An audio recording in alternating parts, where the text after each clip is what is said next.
हम लोग भी स्वाध्याय से पता करते हैं कि भाई हमारे अंदर क्या परिवर्तन आ रहे हैं। तो बहुत सारे लोग जो प्रश्न। नमस्कार, जय श्री गुरुदेव। मेरा नाम राजशिव है और मैं एक सिद्ध योग साधक हूँ। सिद्ध योग की साधना में मैं पिछले 4-5 वर्षों से सत्संग कर रहा हूँ और बहुत सारे ऐसे आध्यात्मिक प्रश्न होते हैं जो लोग सत्संग में पूछते हैं, जो हम लोग भी स्वाध्याय से पता करते हैं कि भाई हमारे अंदर क्या परिवर्तन आ रहे हैं। तो बहुत सारे लोग जो प्रश्न पूछते हैं कि मेरा स्तर क्या है, या फिर ये मुझे अध्यात्म में ये हो रहा है, या ये परिवर्तन मुझ में आ रहे हैं, तो क्या दशा है, क्या स्थिति है। तो उन प्रश्नों को थोड़ा सा ध्यान में रखते हुए मैंने 2 टेस्ट क्रिएट किए हैं, एक स्टेज 1 और एक स्टेज 2। दोनों में 35-35 प्रश्न हैं। अगर आप अपनी आध्यात्मिक नॉलेज, स्पिरिचुअल नॉलेज को टेस्ट करना चाहते हैं या देखना चाहते हैं कि अध्यात्म में आपने कितना समझा है अपने अंतःकरण को, अपनी यात्रा को, या कितनी स्पिरिचुअल नॉलेज आप में है, या कोई कन्फ्यूजन हो आपको कि मैं क्या समझ रहा हूँ, मन कैसा है, अंतकरण कैसा है, चित्त कैसा है, तो कोई भी आपका अगर प्रश्न हो तो आप ये 2 टेस्ट, जिनका लिंक मैंने नीचे दिया है, आप हमारी वेबसाइट पे जाइए। वेबसाइट का नाम है satyavan.org, SATYAWAAN.org। और सर्विसेज में जाइए। सर्विसेज में 2 टेस्ट मिलेंगे आपको, स्टेज 1, स्टेज 2। आप दोनों टेस्ट को परफॉर्म कीजिए। जो भी रिजल्ट आएगा उससे आपको पता चलेगा कि जो भी आपकी नॉलेज है वो किस स्तर पर है या कितना आप जानते हैं। उम्मीद है कि ये दोनों टेस्ट आपको अध्यात्म प्रगति की तरफ बढ़ते हुए आपको सेल्फ नॉलेज को थोड़ा सा एक्सप्लोर करेगी और आप जानेंगे कि आपने कितना कुछ समझा है साधना में। जय श्री गुरुदेव, जय श्री दादा गुरुदेव।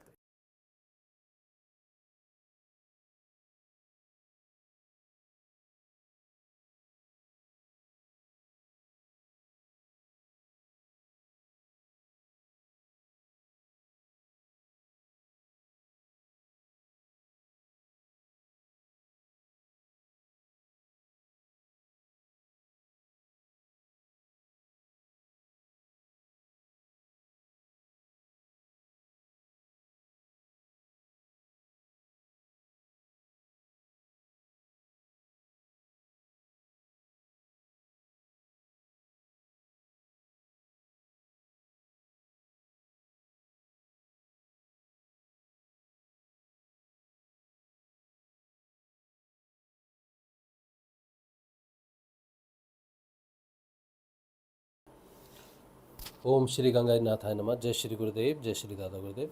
आप सबका बहुत बहुत स्वागत है आज के सत्संग में। मेरा नाम राजशिव है और हम एक सिद्ध योग साधक हैं। आजकल जो सत्संग में चल रहा है वो एक श्रीमद् भागवत अध्ययन चल रहा है और कुछ बातें हम अपने परिवर्तन से, साधना में आने वाले परिवर्तनों से बताते हैं। लेकिन आज जो है, आज थोड़ा जो समय है, थोड़ा सा वो व्यस्तता है थोड़ी समय की। तो आज हम परिवर्तनों की बात नहीं करेंगे। हम आज सिर्फ अध्ययन करेंगे श्रीमद् भागवत का। और अध्ययन करते समय आज का जो टॉपिक है मानव धर्म, वर्ण धर्म और स्त्री धर्म, ये थोड़ा सा कई बार ऐसे टॉपिक जो है ना विवादस्त तक हो जाते हैं। तो अगर हमें लगेगा कि हम कहीं अपनी समझ, क्या हम समझें, क्या हमें समझाया गया है, ऐसा लगा तो हम अपनी इनपुट देंगे वहाँ पर और जानेंगे कि श्रीमद् भागवत हमें मानव धर्म के बारे में क्या बताती है, वर्ण धर्म और स्त्री धर्म के बारे में क्या बताती है। ठीक है, तो श्रीमद् भागवत का अध्ययन करेंगे। आपका कोई प्रश्न होगा तो आप ज़रूर पूछें। हमारे पास सत्संग का समय 9:05 या 10 मिनट तक है। उसके बाद फिर हमें कहीं जाना है, किस कार्य से जाना है, तो निकलना पड़ेगा। ठीक है, 9:10 तक सत्संग करेंगे। तो हम जो पढ़ रहे हैं ये है सप्तम स्कंद श्रीमद् भागवत, श्री शुकसुधा सागर सप्तम स्कंद। और आज हम पढ़ेंगे 11वां अध्याय, मानव धर्म, वर्ण धर्म और स्त्री धर्म का निरूपण। अच्छा, तो शुरू करते हैं। भगवान श्री गुरुदेव की जय हो।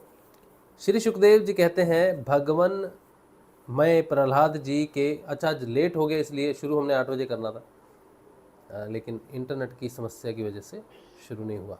1 मिनट।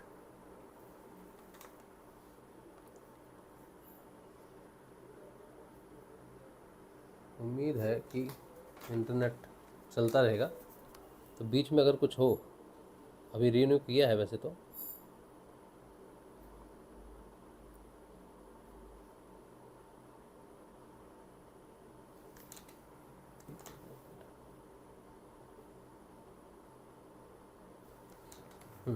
ठीक है, तो इंटरनेट समस्या होनी नहीं चाहिए, रीन्यू किया है लेकिन फिर भी बता के रख रहे हैं, ठीक है। चलिए, तो 11वां अध्याय मानव धर्म, वर्ण धर्म और स्त्री धर्म का निरूपण। श्री सुखदेव जी कहते हैं, भगवनमय प्रहलाद जी साधु समाज में सम्मानित पवित्र चरित्र सुनकर संत शिरोमणि युधिष्ठिर जी को बड़ा आनंद हुआ। उन्होंने नारद जी से और भी पूछा। युधिष्ठिर जी ने कहा, भगवान आप, अब मैं वर्ण और आश्रमों के सदाचार के साथ मनुष्यों के सनातन धर्म का श्रवण करना चाहूँगा। क्या बात है, सनातन धर्म का श्रवण करना चाहते हैं और ये बहुत ही ज़रूरी विषय है हम सब के लिए। वैसे हमने अभी आपने जो वीडियो देखा होगा उसमें हमने बताया ना, हमने 2 टेस्ट क्रिएट किए हैं जिसमें हमने कुछ प्रश्न पूछे हैं साधना से संबंधित। उसमें एक प्रश्न है कि धर्म क्या है।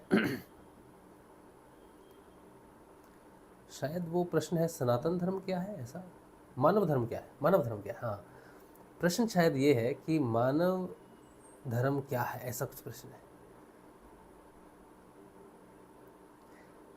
तो उसका जो उत्तर है वो ये है कि आत्म जागृति जो है ये मानव का धर्म है, लक्ष्य है उच्चतम। आत्म जागृति ही मनुष्य का धर्म है।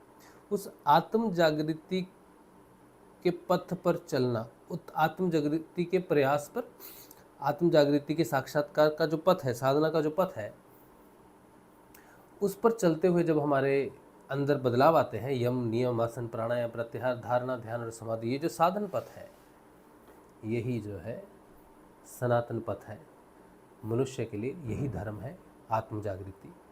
ऐसा हमने अभी तक जाना है अपनी साधना से, किसी ने हमको बताया नहीं है।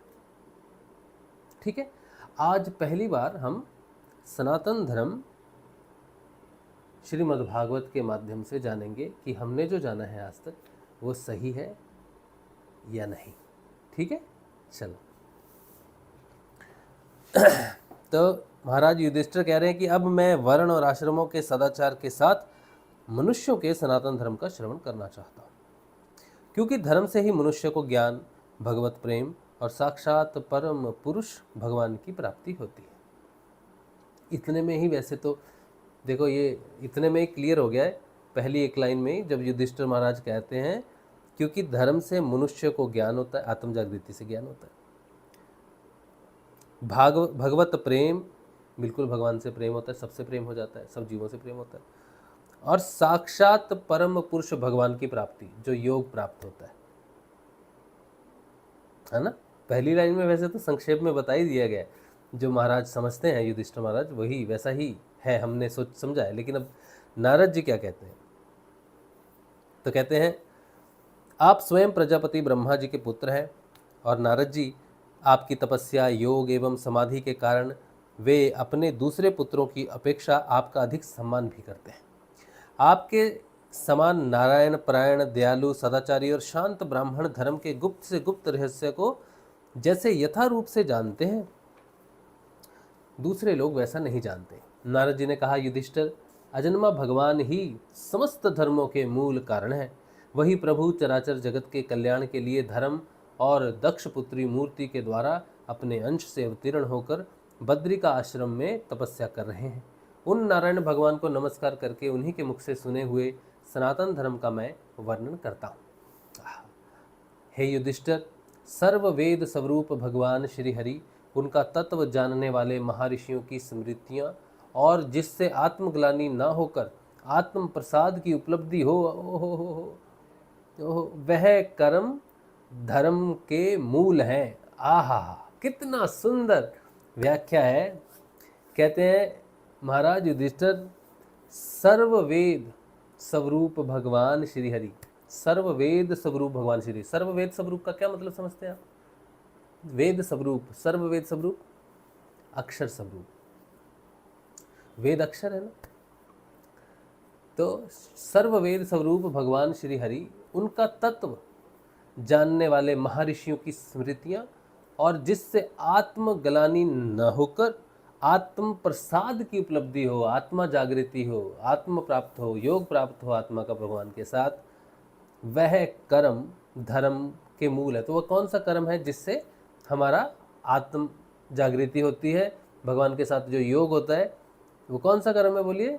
भगवान श्री हरि ने गीता में कहा है कि अर्जुन पूछते हैं कर्म, तो कहते हैं, श्री हरि कहते हैं यज्ञ करो, कर्म यज्ञ करो।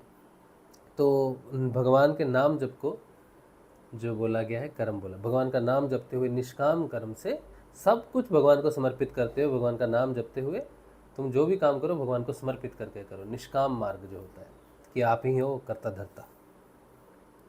हे युधिष्ठिर, धर्म के ये 30 धर्म के ये 30 लक्षण शास्त्रों में कहे गए हैं। आय हाय हाय, 30 लक्षण है धर्म के।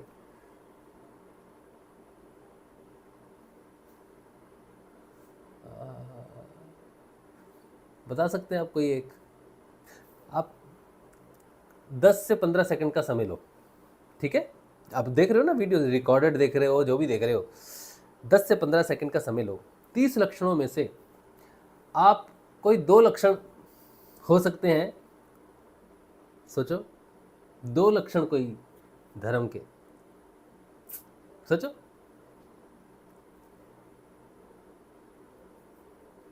हमने अभी पढ़ा नहीं, पहला हमें दिख गया पहला लक्षण हमें दिख गया। हमें बड़ी खुशी हुई देखकर, और हमें बड़ी खुशी हुई है पहला लक्षण देखकर। तो आप समझ गए होंगे कि अगर हमें बहुत खुशी हुई है पहला लक्षण देखकर, तो वो पहला लक्षण क्या हो सकता है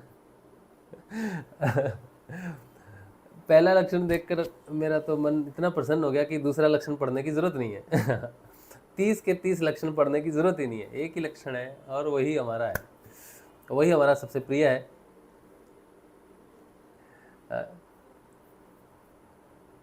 समझे आप?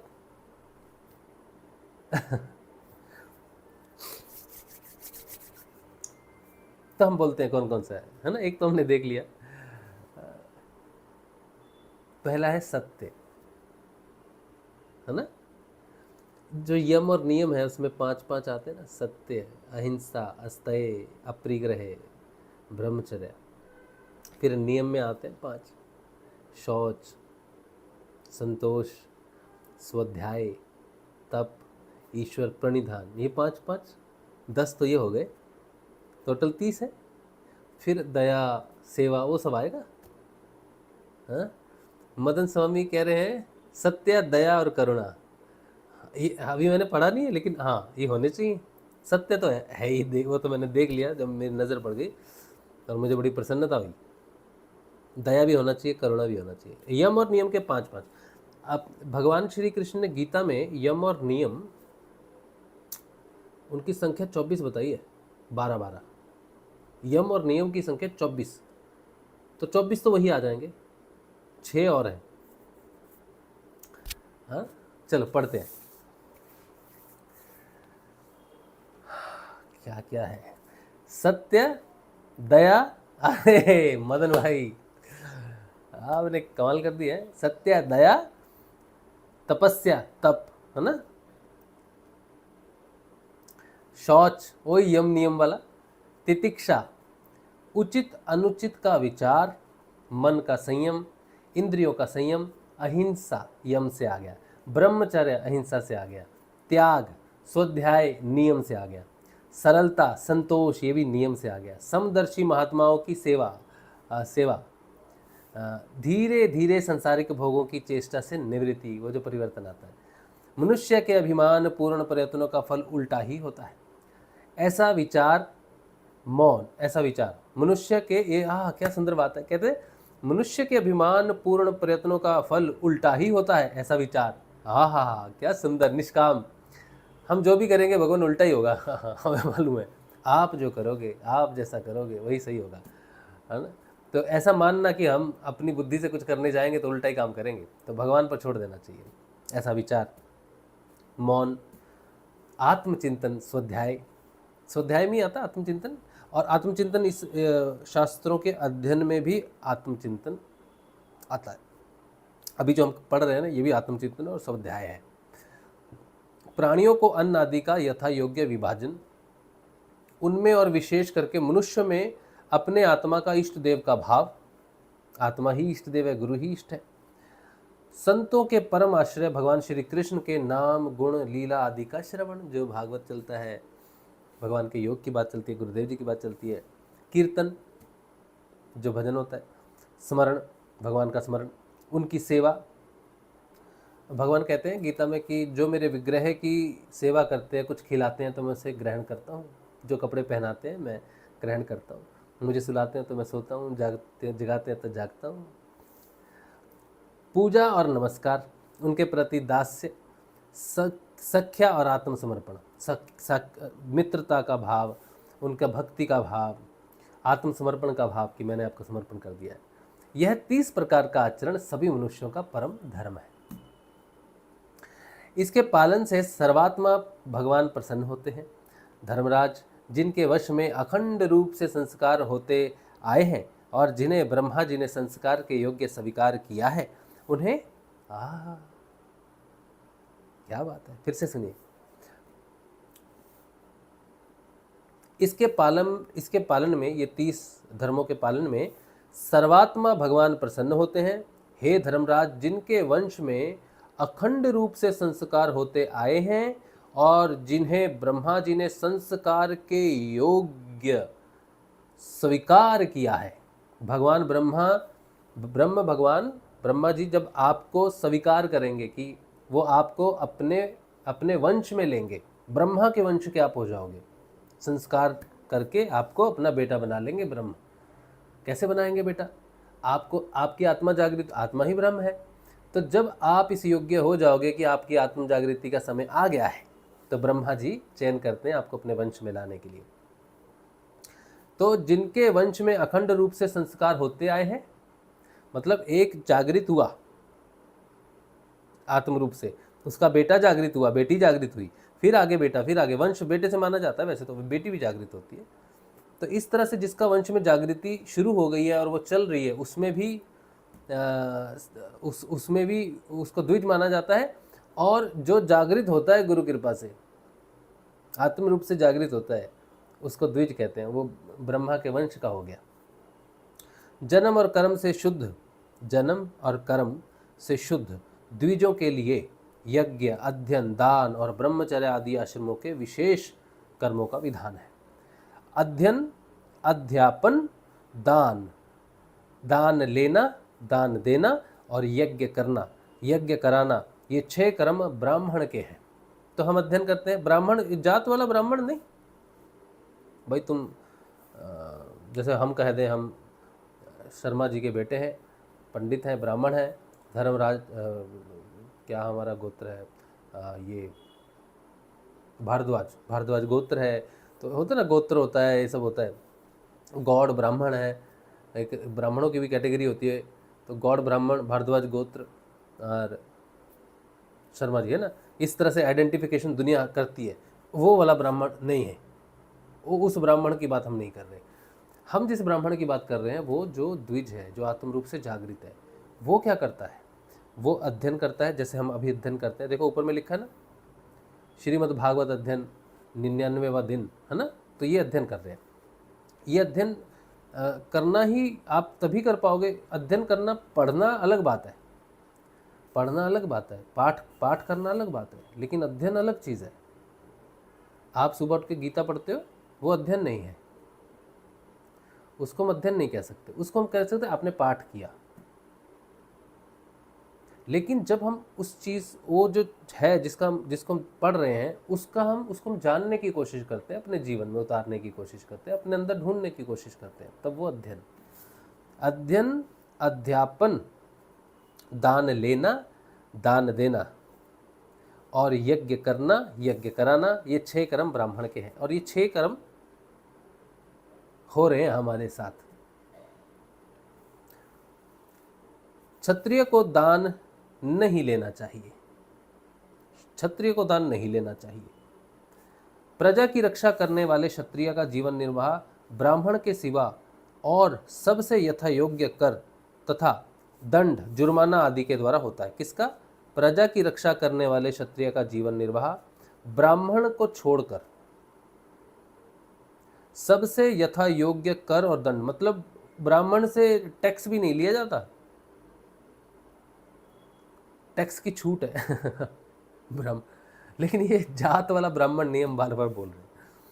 और यथा योग्य कर दंड तथा दंड जुर्माना आदि के द्वारा, ना ब्राह्मण को द्विज को ना तो जुर्माना लगता है, दंड लगता है, और ना ही उसको किसी प्रकार का टैक्स कर देना पड़ता है।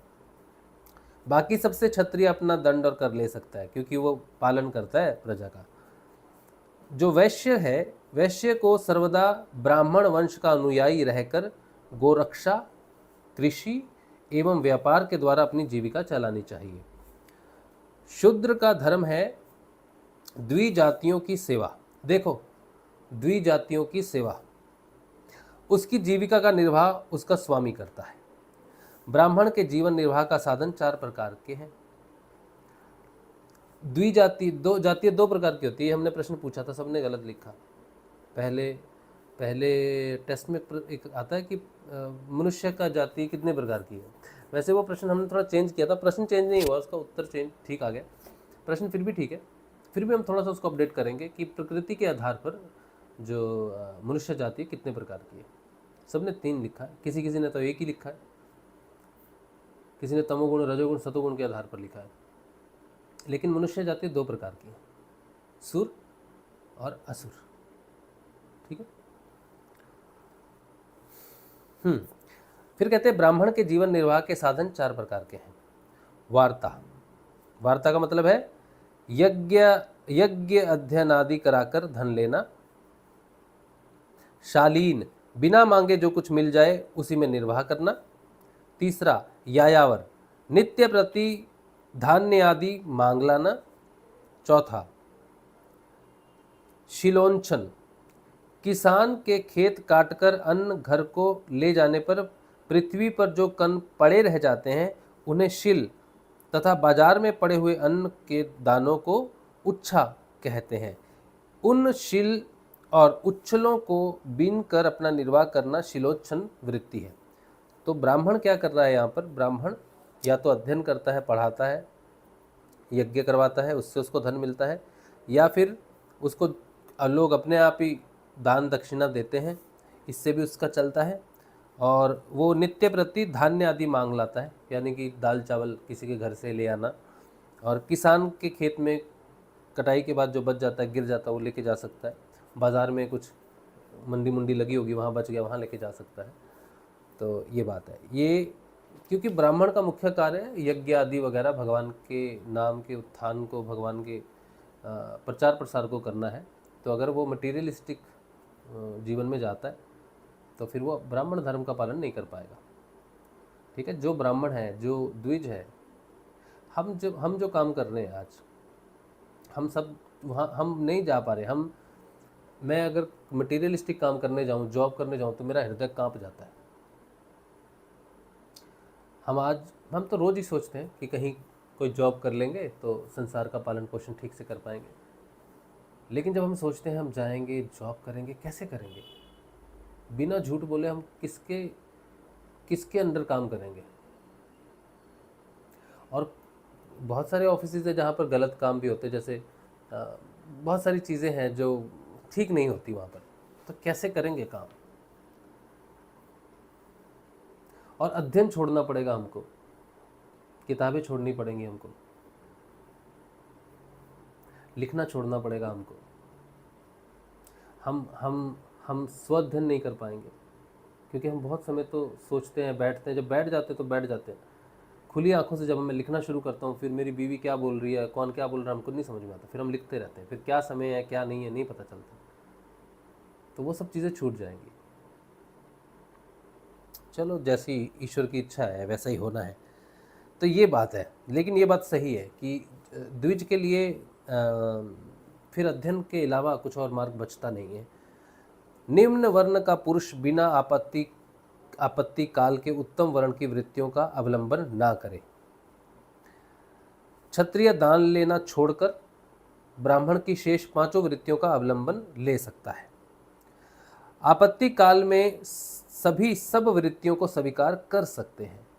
रित, अमृत, मृत, प्रमृत और सत्य नृत, इनमें से किसी भी वृत्ति का आश्रय ले, परंतु श्वान वृत्ति का अवलंबन कभी न करें। बाजार में पड़े हुए अन्न उच्च तथा खेत में पड़े हुए अन्न शिल को बीन कर शिलोंच वृत्ति से जीविका निर्वाह करना रित है।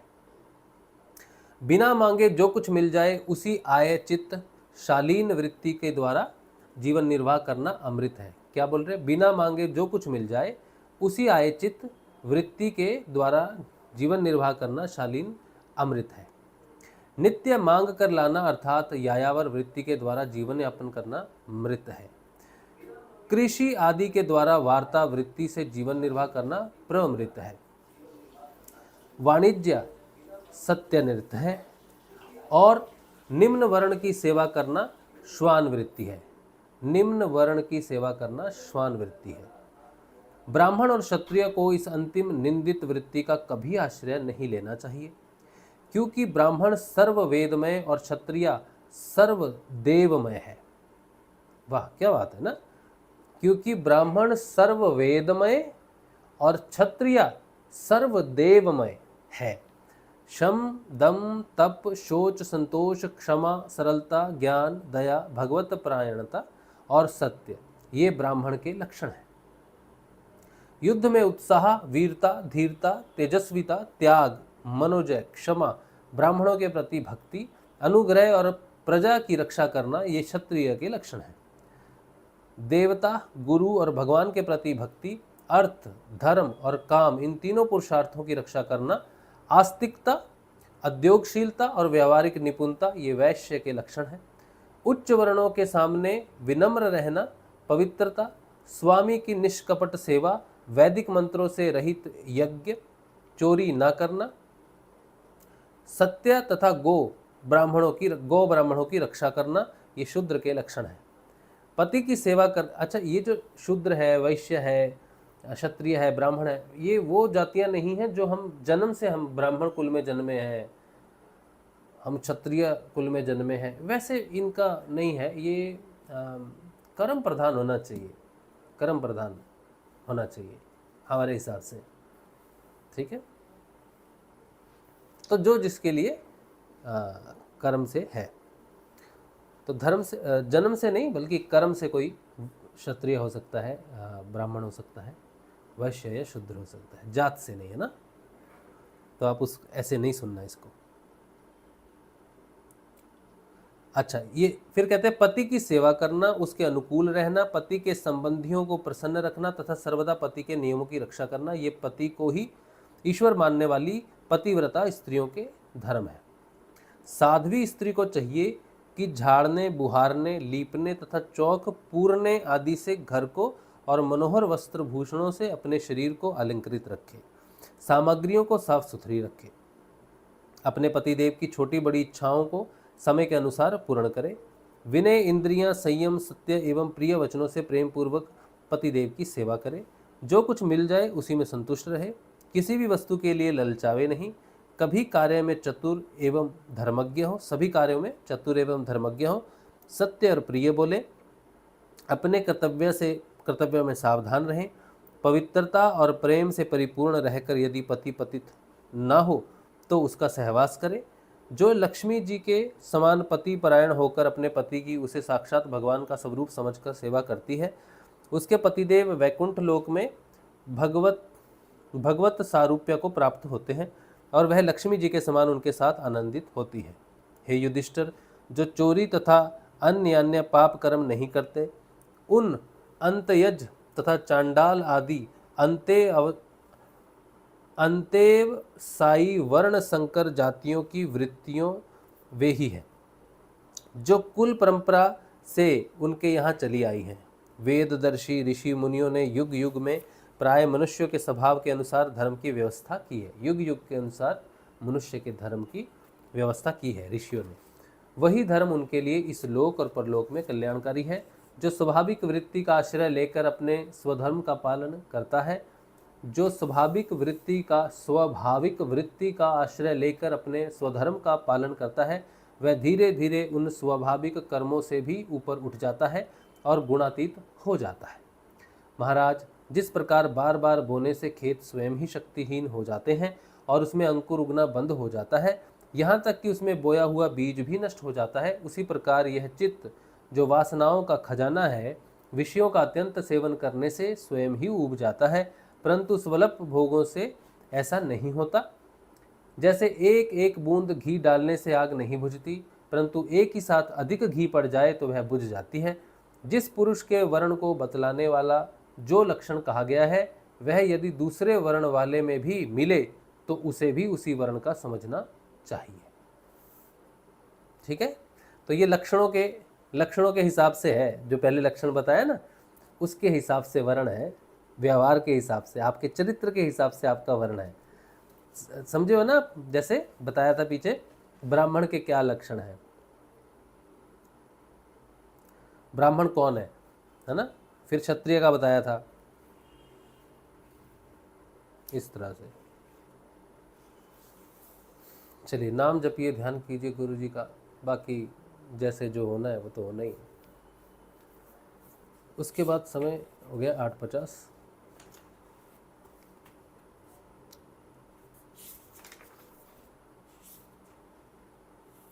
अच्छा चलो, एक और पढ़ लेते हैं अध्याय, ये भी धर्म से संबंधित है। ब्रह्मचर्य और वानप्रस्थ आश्रमों के नियम। बहुत सारे साधकों का ये प्रश्न रहता है कि भाई हम साधना कर रहे हैं, हमें ब्रह्मचर्य का पालन करना चाहिए कि नहीं। तो गुरुजी कहते हैं देखो, आप गृहस्थी हो, गृहस्थ में रहकर आप ये साधना कर सकते हो। एक पतिव्रता हो सकते हो, एक पत्नीव्रता हो सकते हो, वो ब्रह्मचर्य के अंतर्गत ही आता है। लेकिन शादी के बाद भी अगर 2-4 हैं, गर्लफ्रेंड बॉयफ्रेंड हैं, तो फिर मुश्किल है। एक ही होना चाहिए, एक के प्रति समर्पित रहना चाहिए, तो वो ब्रह्मचर्य के अंतर्गत ही आता है। नारद जी कहते हैं, धर्मराज, गुरुकुल में निवास करने वाला ब्रह्मचारी अपनी इंद्रियों को वश में रखकर दास के समान अपने को छोटा माने, गुरुदेव के चरणों में सुदृढ़ अनुराग रखे और उनके हित के कार्य करता रहे। सायंकाल और प्रातःकाल गुरु, अग्नि, सूर्य और श्रेष्ठ देवताओं की उपासना करे और मौन होकर एकाग्रता से गायत्री का जप करता हुआ दोनों समय की संध्या करे। आपको गायत्री का जप नहीं करना है, जो गुरुदेव से दीक्षित है, आपको सिर्फ गुरु जी का नाम जपना है। ठीक है, ये व्यवस्था है साधारण जन के लिए, जो लोग गुरुकुल में रहते हैं या जैसे भी उनका चल रहा है। गुरु जी जब बुलावे तभी पूर्णतया अनुशासन में रहकर उनसे वेदों का स्वाध्याय करें।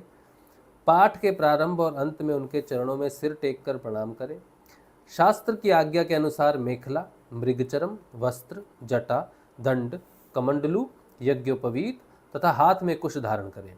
सायंकाल और प्रातःकाल भिक्षा मांग कर लावें और उसे गुरु जी को समर्पित कर दें। वे आज्ञा दें तब भोजन करें, और यदि कभी आज्ञा न दें तो उपवास कर लें। आपके शील की रक्षा करें, अपने शील की रक्षा करें, थोड़ा खाएं, अपने कर्मों को निपुणता के साथ करें, श्रद्धा रखें और इंद्रियों को अपने वश में रखें। स्त्री और स्त्रियों के वश में रहने वालों के साथ जितनी आवश्यकता हो उतना ही व्यवहार करें। जो ग्रस्त नहीं है और ब्रह्मचर्य का व्रत लिए हुए हैं, उसे स्त्रियों की चर्चा से ही अलग रहना चाहिए। इंद्रियां बड़ी बलवान है, ये प्रयत्न पूर्वक साधन करने वालों के मन को भी शुद्ध करके खींच लेता है। युवक ब्रह्मचारी युवती गुरु पत्नियों से बाल सुलझवाना, शरीर मलबाना, स्नान करवाना, उबटन लगवाना इत्यादि कार्य ना करवावें। क्या कहते हैं? युवक ब्रह्मचारी युवती गुरु पत्नियों से बाल सुलझवाना, शरीर मलवाना, स्नान करवाना, उबटन लगवाना इत्यादि कार्य ना करावे। स्त्रियां आग के समान है और पुरुष घी के घड़े के समान है। स्त्रियां आग के समान है और पुरुष घी के घड़े के समान है। एकांत में तो अपनी कन्या के साथ भी न रहना चाहिए। जब वह एकांत में ना हो तब भी आवश्यकता के अनुसार ही उसके पास रहना चाहिए, जब तक यह जीव आत्म साक्षात्कार के द्वारा इन देह और इंद्रियों को प्रतीति मात्र निश्चय करके स्वतंत्र नहीं हो जाता, तब तक मैं पुरुष हूँ और यह स्त्री है, यह द्वैत नहीं मिटता। ये बहुत सुंदर बात है। जब तक योग नहीं होता, योग पूर्ण नहीं होता, ये जो आज्ञा चक्र है ना, यहाँ पर योग स्थान है, ये भी द्वैत है, यहाँ भी द्वैत बना रहता है। क्यों बना रहता है? क्योंकि यहाँ योग हो रहा है, आत्मा और परमात्मा का योग हो रहा है, मिलन हो रहा है। मिलन तो दो में होता है ना।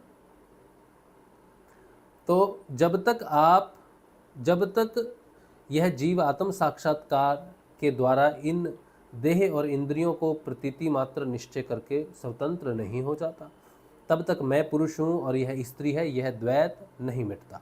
और जब तक यह भी निश्चित है कि ऐसे पुरुष यदि स्त्री के संसर्ग में रहें तो उनमें भोग्य वृद्धि हो ही जाएगी। ये सब शील रक्षादि गुण गृहस्थ के लिए और सन्यासी के लिए भी विहित है। गृहस्थ के लिए गुरुकुल में रहकर गुरु की सेवा शुश्रूषा वैकल्पिक है, क्योंकि ऋतु गमन के कारण उसे वहाँ से अलग भी होना पड़ता है।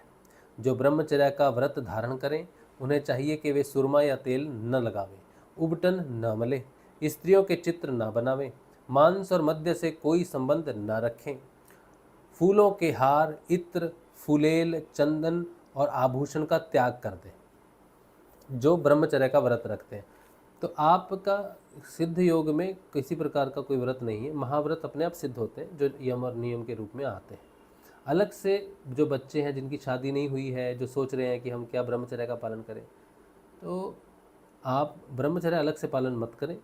आपको गुरुदेव ने जो नाम दिया है, जो ध्यान दिया है, आप नाम जप और ध्यान करें और सहजता से सरलता से अपने जीवन को आगे बढ़ाएं। हठपूर्वक कुछ भी ना करें, क्योंकि वो सारे परिवर्तन आपके अंदर से आएंगे। इस प्रकार गुरुकुल में निवास करके द्विजाति को अपनी शक्ति और आवश्यकता के अनुसार वेद, उनके अंग, शिक्षा, कल्प आदि और उपनिषदों का अध्ययन तथा ज्ञान प्राप्त करना चाहिए। फिर यदि सामर्थ्य हो तो गुरु को मुँह मांगी दक्षिणा देनी चाहिए। इसके बाद उनकी आज्ञा लें, गृहस्थ, वानप्रस्थ अथवा संन्यास आश्रम में प्रवेश करें या आजीवन ब्रह्मचर्य का पालन करते हुए उसी आश्रम में रहें। यद्यपि भगवान सर्वरूपतः सर्वत्र एक रस स्थित है, अतएव उनका कहीं प्रवेश करना या निकलना नहीं हो सकता, फिर भी अग्नि, गुरु, आत्मा और समस्त प्राणियों में अपने आश्रित जीवों के साथ वे विशेष रूप से विराजमान है। कहाँ? फिर भी अग्नि, गुरु, आत्मा और समस्त प्राणियों में अपने आश्रित जीवों के साथ वे विशेष रूप से विराजमान है, इसलिए उन पर सदा दृष्टि जमी रहनी चाहिए। इस प्रकार आचरण करने वाला ब्रह्मचारी, वानप्रस्थ, सन्यासी तथा ग्रस्त विज्ञान संपन्न होकर परब्रह्म तत्व का अनुभव प्राप्त कर लेता है। अब मैं ऋषियों के मतानुसार वानप्रस्थ आश्रम के नियम बतलाता हूँ। इनका आचरण करने से वानप्रस्थ आश्रमी को अनायास ही ऋषियों के लोक महरलोक की प्राप्ति हो जाती है। वानप्रस्थ आश्रमी को जोती हुई भूमि में उत्पन्न होने वाला चावल, गेहूं आदि अन्न नहीं खाने चाहिए। बिना जोते पैदा हुआ अन्न भी यदि असमय में पका हो तो उसे भी न खाना चाहिए। आग से पकाया हुआ या कच्चा अन्न भी न खाएं। केवल सूर्य के ताप से पके हुए कंद, मूल, फल आदि का ही सेवन करें। जंगलों में अपने आप पैदा हुए धान्यों से नित्य नैमित्ति के चरु और पुराणाश का हवन करें। जब नए नए अन्न, फल, फूल आदि मिलने लगे तब पहले के इकट्ठे किए हुए अन्न का परित्याग कर दें। अग्निहोत्र के अग्नि की रक्षा के लिए ही घर, पर्णकुटी अथवा पहाड़ की गुफा का आश्रय लें। स्वयं शीत वायु, अग्नि, वर्षा और घाम का सहन करें। सिर्फ सिर पर जटा धारण करें और केश, रोम, नख एवं दाढ़ी मूछ न कटवावें तथा मैल को भी शरीर से अलग न करें। कमंडलू, मृगचरम, दंड, वल्कल, वस्त्र और अग्निहोत्र की सामग्रियों को अपने पास रखें। विचारवान पुरुषों को चाहिए कि 12, 8, 4, 2 या 1 वर्ष तक वानप्रस्थ आश्रम के नियमों का पालन करें। ध्यान रहे कि कहीं अधिक तपस्या का क्लेश सहन करने से बुद्धि बिगड़ न जाए। वानप्रस्थी पुरुष जब रोग अथवा बुढ़ापे के कारण अपने कर्म पूरे न कर सके और वेदांत विचार करने की भी सामर्थ्य न रहे, तब उसे अनशन आदि व्रत करने चाहिए। अनशन के पूर्व ही वह अपने आहवनिया आदि अग्नियों को अपनी आत्मा में लीन कर ले। मैंपन और मेरेपन का त्याग करके शरीर को उसके कारणभूत तत्वों में यथा योग्य भली भांति लीन करे। जितेंद्रिय पुरुष अपने शरीर की छिद्र काशों को आकाश में, प्राणों को वायु में, गर्मी को अग्नि में, रक्त, कफ, पीव आदि जलीय तत्वों को जल में और हड्डी आदि ठोस वस्तुओं को पृथ्वी में लीन करे। इसी प्रकार वाणी और उसके कर्म, भाषण को उसके अधिष्ठात्र देवता अग्नि में, हाथ और उसके द्वारा होने वाले कला कौशल को इंद्र में, चरण और उसकी गति को काल स्वरूप विष्णु में, रति और उपस्थ को प्रजापति में एवं पायु और मलोत्सर्ग को उनके आश्रय के अनुसार मृत्यु में लीन कर दे। श्रोत्र और उसके द्वारा सुने जाने वाले शब्द की दिशाओं में स्पर्श और त्वचा को वायु में, नेत्र सहित रूप को ज्योति में, मधुर आदि रस के सहित रसेंद्रियों को जल में रसेंद्रियों को जल में, और युधिष्ठिर घ्राण इंद्रियां एवं उसके द्वारा सूंघे जाने वाले गंध को पृथ्वी में लीन कर दे। मनोरथों के साथ मन को चंद्रमा में, समझ में आने वाले पदार्थों के सहित बुद्धि को ब्रह्मा में, तथा अहंता और ममता रूप क्रिया करने वाले अहंकार को उसके कर्मों के साथ रुद्र में लीन कर दे। इसी प्रकार चेतना सहित चित्त को क्षेत्रज्ञ जीव में, और गुणों के कारण विकारी से प्रतीत होने वाले जीव को परब्रह्म में लीन कर दे। साथ ही पृथ्वी का जल में, जल का अग्नि में, अग्नि का वायु में, वायु का आकाश में, आकाश का अहंकार में, अहंकार का महतत्व में, महतत्व का अव्यक्त में, और अव्यक्त का अविनाशी परमात्मा में लय कर दे। इस प्रकार अविनाशी परमात्मा के रूप में अवशिष्ट जो चिद वस्तु है वह आत्मा है, वह मैं हूँ, यह जानकर अद्वितीय भाव में स्थित हो जाए। जैसे अपने आश्रय काष्ठ आदि के भस्म हो जाने पर अग्नि शांत होकर अपने स्वरूप में स्थित हो जाता है, वैसे ही वह भी उपरत हो जाए। तो आप जो साधना कर रहे हो ना, आप साधना करो, नाम जपो, धीरे धीरे ये परिवर्तन स्वयं आप में आ जाएंगे, गृहस्थ जीवन में रहते हुए आ जाएंगे। अलग से आपको कुछ नहीं करना है। ये नियम बताए हैं जरूर, लेकिन आपको गुरु जी की प्राप्ति हुई है, गुरु का आदेश ही धर्म है हम सबका। चलिए आगे है 13वां अध्याय, यति धर्म का निरूपण और अवधूत प्रहलाद संवाद। ये हम कल पढ़ेंगे। आज जैसे मैंने बताया हमारे पास समय थोड़ा कम है, हमें बाहर जाना है ज़रा किसी काम से, तो ये हम कल पढ़ेंगे।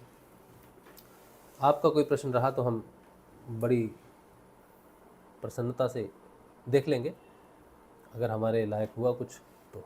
आप सबको जय श्री गुरुदेव।